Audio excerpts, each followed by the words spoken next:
Steps in flashcards as an H5P interactive content. Okay, first click Add an activity and resource. Then click H5P interactive content. Then after that, we will locate A to Z, the given activity flashcards. Okay, so it is in a capital F. So after clicking the title, you could edit. For example, here I will put flashcards. You could also put activity flashcards. Next would be task description. So in task description would be the direction in your given activity.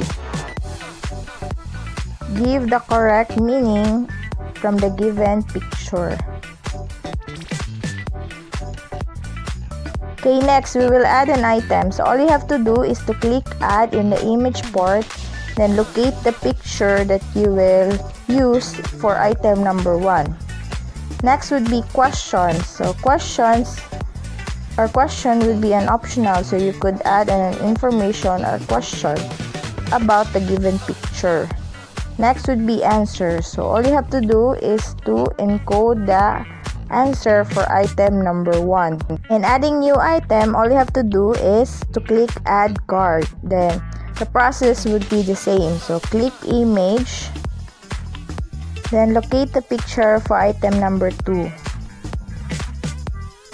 After downloading, you could edit again the question. So it could be a question form or an additional information or a clue for your given item. Next would be answer. So answer would be the correct answer in your item number 2.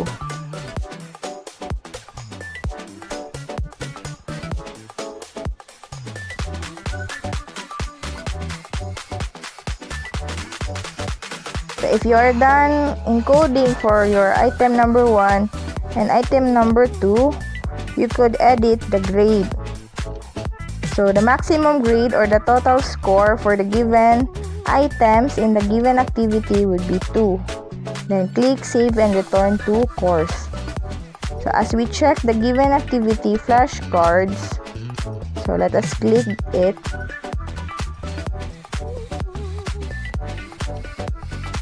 You will now know here would be the example. Directions, give the correct meaning from the given picture. Then the students will encode the correct answer from the given picture. So very easy. Then it will automatically proceed to the second item. For example, I encode wrong answer, so it will give a correct answer for the given item. There could also be results for item 1 and item 2. So that's it for activity flashcard as H5P